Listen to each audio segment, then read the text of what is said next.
Iran அமெரிக்காவுக்கு ஒரு மிகப்பெரிய அதிர்ச்சி செய்தியை இப்ப வழங்கி இருக்குது. அண்மை நாட்களாக அமெரிக்க அதிபர் ஒரு கருத்தை சொல்லிக் கொண்டு வரார். அதை கருத்து என்று சொல்ல முடியாது, எச்சரிக்கை என்றுதான் சொல்லணும். ஒரு எச்சரிக்கையை தொடர்ச்சியாக வழங்கி கொண்டிருந்தார். அந்த எச்சரிக்கையில அவர் சொன்ன விஷயம் என்னென்றா, ஈரானுடைய புதிய சுப்ரீம் லீடரை அவர் தான் தெரிவு செய்வார் என்று சொல்லிக் கொண்டு வந்தார். செய்தியில அவர் சொன்ன அந்த விஷயத்தை காதுல போடாத ஈரான் இன்றைக்கு ஒரு முக்கியமான விஷயத்தை அமெரிக்காவுக்கு செய்து காட்டியிருக்கு. அந்த விஷயத்தை தான் இன்றைக்கு நாங்கள் இந்த இன்றைய உலக விவரத்துல நாங்கள் மிக தெளிவாக பார்க்க போறோம். அமெரிக்க அதிபருடைய கருத்துக்களையோ அல்லது எச்சரிக்கையோ காதில் எடுத்துக்கொண்டதாக ஈரான் காட்டிக்கொள்ள இல்லை. சுப்ரீம் லீடரை தெரிவு செய்யற விஷயத்துல அமெரிக்கா மட்டும் எச்சரிக்கைகளை வழங்கியதுன்னு சொன்னா இல்லை. இதே நேரம் இஸ்ரேலும் மிக முக்கியமான ஒரு எச்சரிக்கையை வழங்கியது. ஈரானினுடைய புதிய சுப்ரீம் லீடரை தெரிவு செய்வதற்கான ஆயத்தங்கள் எங்க நடந்தாலும் அங்க தாக்குதல்கள் மேற்கொள்ளப்படும். அந்த ஆயத்தங்களோ அல்ல அதற்கான ஒன்று கூடல்களோ நடத்த நாங்கள் விடமாட்டோம், தாக்குதல்களை மேற்கொள்வோம் என்ற ஒரு எச்சரிக்கையை தொடர்ந்து மேற்கொண்டு வந்தது. அதே மாதிரி தாக்குதல்களையும் ஏற்படுத்தி கொண்டு இருந்தது. தாக்குதல்கள் மிக கடுமையாக இடம்பெற்றுக் கொண்டிருந்தது. இந்த நேரத்தில தான் இதை எதையுமே காதில வாங்காத ஈரான் தன்னுடைய செயற்பாடுகளை மிக தெளிவாக இருந்திருக்கு என்ற விஷயத்தை இந்த சுப்ரீம் லீடர் அறிவிப்பில் வெளிக்காட்டி இருக்கின்றார்கள். இது என்ன மாதிரியான கணக்கு? எங்கள் நாட்டின் சுப்ரீம் லீடரை அமெரிக்கா தெரிவு செய்யறதுண்டா அதுக்கு என்ன உரிமை இருக்குது என்ற கேள்வி ஈரானால எழுப்பப்பட்டு வந்தது. எங்கள் நாட்டின் உயர் தலைவர் அயத்துல்லா அலி கமேனியை கொன்றுட்டு எங்களோட நாட்டின் மீது மிகப்பெரிய தாக்குதல்களை மேற்கொண்டு இருக்கிற இந்த சந்தர்ப்பத்தில் ஈரானியர்கள் வீழ்ந்து விடுவார்களா என்ற மாதிரியான ஒரு கேள்வியைத்தான் இப்ப ட்ரம்புக்கு சொல்லி இருக்கின்றார்கள்.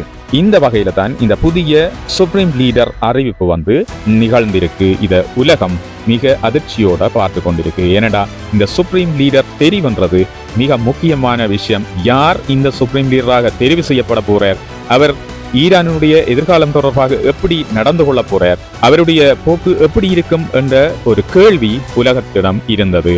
அதற்கான விடை இப்ப கிடைச்சிருக்கு. கிட்டத்தட்ட 8 நாட்களுக்கு முன்பு இஸ்ரேலும் அமெரிக்காவும் சேர்ந்து தெஹ்ரான்ல, அதாவது ஈரானுடைய தலைநகர் தெஹ்ரான்ல மேற்கொண்ட குண்டுவீச்சு தாக்குதல்ல ஈரானுடைய supreme leader Ayatollah Ali Khamenei அவர்கள் கொல்லப்பட்டிருந்தார். அவரோடு சேர்ந்து பல உயர் தலைவர்களும் கொல்லப்பட்டிருந்தார்கள்.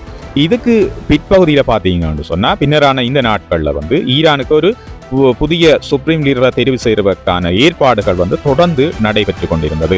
புதிய சுப்ரீம் லீடரை யார் தெரிவு செய்வார்கள் என்ற அசம்பிளி ஆஃப் எக்ஸ்பர்ட் என்று சொல்ற நிபுணர்கள் குழு ஈரானினுடைய மிகப்பெரிய நிபுணர்கள் குழு இதை தெரிவு செய்வார்கள். இந்த நிபுணர்கள் குழுவில மிக தொகையிலான உறுப்பினர்கள் இருக்கின்றார்கள். இந்த பணிகளை தொடர்ந்து ஈரான் செய்து கொண்டே வந்தது.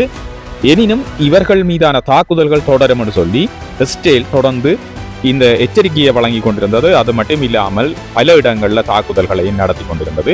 ஒரு கட்டத்தில் இந்த புதிய சுப்ரீம் லீடரை தெரிவு செய்வதற்கான ஒரு கூட்டம் நடந்த கட்டிடத்தின் மீது தாக்குதல் நடத்தப்பட்டதாகவும், இதில் 88 பேர் இந்த குழுவில் இருந்ததாகவும் அவர்கள் கொல்லப்பட்டதாகவும் ஒரு தகவல் கூட வந்திருந்தது. ஆனால் அதையும் மீறி இன்றைக்கு பார்த்தீங்கன்னா உலகத்திற்கு ஈரானால ஒரு முக்கிய செய்தி கொடுக்கப்பட்டிருக்கின்றது. எங்களுடைய சுப்ரீம் லீடரை நாங்களே தெரிவு செய்திருக்கிறோம் என்ற விஷயத்தை ஈரானினுடைய தேசிய ஊடகத்தினூடாக அந்த அறிவிப்பு வெளியிடப்பட்டிருக்கின்றது.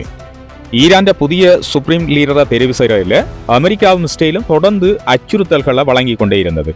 இந்த தெரிவு இடம்பெறக்கூடாது, அப்படி தெரிவு இடம்பெற்றாலும் அது அமெரிக்காவினுடைய தெரிவாகவே இருக்க வேண்டும் என்ற ஒரு விஷயத்தை சொல்லிக்கொண்டே வந்தது. அது மட்டும் இல்லாமல் அமெரிக்காவுக்கோ அல்லது இஸ்ரேலுக்கோ எதிரான ஒருவர் இந்த கதிரையில அமரக்கூடாது என்ற ஒரு விஷயத்தை அமெரிக்கா சொல்லிக்கொண்டே வந்தது. அதனால தான் அமெரிக்கா நினைத்தது, தனக்கு ஆதரவான ஒருவரை சுப்ரீம் லீடராக போட்டால் ஈரானை தன்னுடைய கட்டுப்பாட்டுக்குள் வைத்திருக்கிறான் என்ற அடிப்படையில் தான் இந்த விஷயங்களை சொல்லிக்கொண்டே வந்தது. இஸ்ரேல் அதற்கு மேலாக யார் ஒருவர் ஈரானினுடைய சுப்ரீம் லீடராக தெரிவு செய்யப்பட்டாலும் அவர் தங்களுடைய இலக்கின் கீழ் கொண்டு வரப்படுவார்கள், அவர்கள் கொல்லப்படுவார்கள் என்ற விஷயத்தை கிளியராக சொல்லிக் கொண்டு வந்தது. இந்த சந்தர்ப்பத்தில் தான் புதிய சுப்ரீம் லீடர் தெரிவு செய்யப்பட்டிருக்கின்றார். இந்த எச்சரிக்கைகள் எதனையுமே ஈரான் காதில் வாங்கி கொள்ளாத நிலையில இந்த குண்டுவீச்சுகள், இந்த தாக்குதல்கள் அனைத்துக்கும் மத்தியில ஈரானினுடைய புதிய சுப்ரீம் லீடரை தெரிவு செய்திருக்கின்றார்கள். அடுத்த கேள்வி, யார் இந்த புதிய சுப்ரீம் லீடர்? இதற்கான விடைதான் இப்ப ட்ரம்ப் இந்த வயிற்றில புலியை கரைத்திருக்கின்றது. ஏனென்றா தெரிவு செய்யப்பட்டவர் முஸ்தபா கமேனி. இவர் உலகிற்கு அறிமுகம் இல்லாத ஒரு புதிய 56 வயதையுடைய சுப்ரீம் லீடர். இவர் அயதுல்லா அலி கமேனியின் இரண்டாவது மகன். இந்த அலி கமேனியோட கூட இருந்து அவரை பாதுகாத்து வந்தவர் இந்த முஸ்தபா கமேனி தான் என்று சொல்லப்படுகின்றது. இவர் பாத்தீங்கன்னு சொன்னா எந்த ஒரு அரச பதவிகளையும் வகிக்காத ஒருவர், அது மட்டும் இல்லாமல் உலகுக்கு தெரியாத ஒரு மனிதர். அதே நேரம் இவர் சாதாரணமாக ஒரு சிறிய இன்டர்வியூ கூட செய்தி நிறுவனத்துக்கு வழங்காத ஒருவர் தான் இன்றைக்கு புதிய சுப்ரீம் லீடராக தெரிவு செய்யப்பட்டிருக்கின்றார். ஆனால் கிட்டத்தட்ட இவர் ஒரு 17 வயதிலேயே ராணுவத்தில் சேர்ந்திருக்கிறார். ஈரானுடைய ராணுவத்தில் ஈரானுக்கும் ஈராக்குக்கும் இடையிலான போர்ல இவர் பங்கெடுத்திருக்கிறார். ஒரு சாதாரண இராணுவ வீரனாக இருந்தாலும் இவருடைய செயற்பாடுகள் ஒரு மறைமுகமான செயற்பாடுகள். இவர் பாத்தீங்கன்னா அமெரிக்காவினுடைய தாக்குதலில் கொல்லப்பட்ட முன்னாள் சுப்ரீம் லீடர் இருக்கிறாரே, அதாவது அயதுல்லா அலி கமேனி, அவருடைய 2வது மகன். இவர் தான் பாத்தீங்கன்னு சொன்னா அவருக்கு ஒரு பின்னுக்கு இருந்து செயற்பட்ட மிகப்பெரிய ஒரு நிழல் மனிதன் என்று சொல்லப்படுகின்றது. ஈரானினுடைய உயர் பதவிகள்ல யார் யார் இருக்க வேணும், எந்தெந்த இடங்கள்ல இருக்க வேணும் என்ற முடிவுகளை எல்லாம் எடுத்தது இந்த மனிதன் தான் என்று சொல்லப்படுது. அது மட்டும் இல்லாமல் முன்னாள் சுப்ரீம் லீடருக்கு பின்னால் இருந்து ஈரானுடைய எல்லா செயற்பாடுகளையும் கொண்டு நடத்தியவர் இந்த மனிதன் தான் என்று சொல்லப்படுகிறது. இவர்தான் இப்ப அரியணையில் ஏறியிருக்கிறார்.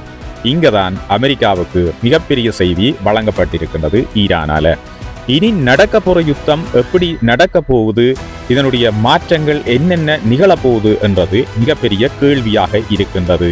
ஏனெனில் அமெரிக்காவிற்கு மிகவும் எதிரான ஒருவரே மீண்டும் இந்த சுப்ரீம் லீடராக அரியணையில் ஏறி இருக்கின்றார். 1969 ஈரானுடைய மசாத்தில் பிறந்த இவர் இராணுவத்தில் சாதாரண ஒரு வீரனாகத்தான் இணைந்து போர்கள்ல ஈடுபட்டிருக்கிறார். இப்ப இவர் உலகத்தினுடைய வெளிச்சத்துக்கு வந்திருக்கிறார். உலகத்துக்கு ஈரான் சொல்லியிருக்கு, இவர்தான் எங்களுடைய அடுத்த சுப்ரீம் லீடர் என்று. இப்ப பாத்தீங்கன்னா ஈரான்ல மிகப்பெரிய தாக்குதல்கள் தொடர்ந்து நடந்து கொண்டிருக்கு. ஸ்டில் நேற்று நடத்திய தாக்குதல்ல ஈரான்ல இருக்கிற எண்ணெய் களஞ்சியங்கள், எண்ணெய் சுத்திகரிப்பு நிலையங்கள் எல்லாம் மிகப்பெரிய அளவில் தாக்குதலுக்கு உள்ளானது. அது மட்டும் இல்லாமல் ஈரானும் பதில் தாக்குதல்களை தொடர்ந்து நடத்தி கொண்டிருக்குது. ஈரானுடைய அதிபர் ஒரு விஷயத்தை சொல்லி இருந்தார் 2 நாட்களுக்கு முன்பு, அந்த அயல்ல இருக்கிற நாடுகளுக்கு தாக்குதல் எதுவும் நடத்தப்படாது என்ற ஒரு விஷயத்தை சொல்லி இருந்தார். ஆனால் இன்றைக்கு பாத்தீங்கன்னா தொடர்ந்து அங்கு தாக்குதல்கள் நடத்தப்பட்டு கொண்டிருக்கு. கத்தாரினுடைய விமான நிலையத்தில் தாக்குதல் நடத்தப்பட்டிருக்கு. அது மட்டும் இல்லாமல் அந்த நீர் சுத்திகரிப்பு நிலையங்கள் மீது தாக்குதல் நடத்தப்பட்டிருக்கு. லெபனான்ல பாத்தீங்கன்னா இஸ்ரேல் தொடர்ந்து தாக்குதல்களை நடத்தி கொண்டு வருது. ஹிஸ்புல்லா அமைப்புக்கு எதிரான தாக்குதல்கள் தொடர்ந்து நடைபெற்றுக் கொண்டிருக்கு. இந்த தாக்குதல் பாத்தீங்கன்னா நேற்று மட்டும் ஒரு விமான தாக்குதல் நடத்தப்பட்டிருக்கு. அந்த விமான தாக்குதல் ஹோட்டல் மீது நடத்தப்பட்டிருக்குது. இந்த தாக்குதலில் கிட்டத்தட்ட 4 பேர் கொல்லப்பட்டதாக லெபனான் அரசாங்கம் தெரிவித்திருக்கு. இது மட்டும் இல்லாமல் லெபனானில் இருக்கிற ஒரு பலஸ்தீன அகதி முகாம் மீதும் ஒரு தாக்குதல் இடம்பெற்றதாகவும் லெபனான் அரசு தெரிவிச்சிருக்கு. பாத்தீங்கன்னா இந்த ஈரான் அமெரிக்க இஸ்ரேல் யுத்தம் தொடர்ந்து பல நாடுகளுக்கு விரிவடைஞ்சு கொண்டே அதோட இன்னொரு விஷயம், நேற்று நடந்த விஷயங்கள்ல ஒன்று, நார்வேயினுடைய தலைநகர் ஆஸ்லோவில் இருக்கிற அமெரிக்க தூதரகத்துக்கு மிக அண்மையில ஒரு குண்டுவெடிப்பு தாக்குதலும் இடம்பெற்றிருந்தது.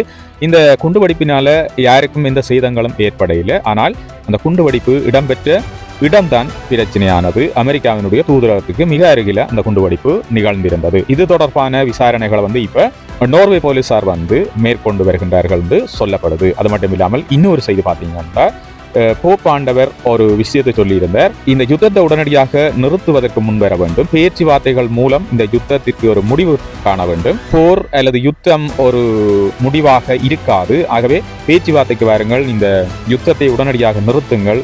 ஏராளமான உயிரிழப்புகள் மற்றும் பொருளாதார இழப்புகள் இடம்பெற்றுக் கொண்டிருக்குது. இதை தவிர்க்கணும். ஆகவே எல்லாரும் பேச்சுவார்த்தைக்கு வாருங்கள் என்று சொல்லி அழைப்பை போப் ஆண்டவர் நேற்று அறிவித்திருக்கின்றார். ஆக இவைதான் இன்றைய உலக விவரங்களாக இருக்கின்றது. இதனை சரிபார்த்து மிகச்சரியான செய்திகளை உங்களுக்காக நான் தந்திருந்தேன். விவரங்கள் தொடர்பான உங்களுடைய கருத்துக்களை பதிவிடுங்கள். அது மட்டுமில்லாமல் இந்த உலக விவர நிகழ்வுகளை மற்றவர்களோடும் பகிர்ந்து கொள்ளுங்கள். மீண்டும் ஒரு புதிய உலக விவரத்தோடு உங்கள் அனைவரையும் சந்திக்கின்றேன். அனைவருக்கும் சாந்தியும் சமாதானமும் உண்டாகட்டும். ஒரு யுத்தமில்லாத அமைதியான உலகம் எங்களுக்காக கிடைக்கட்டும் என்று வேண்டிக் கொள்வோம். நன்றி.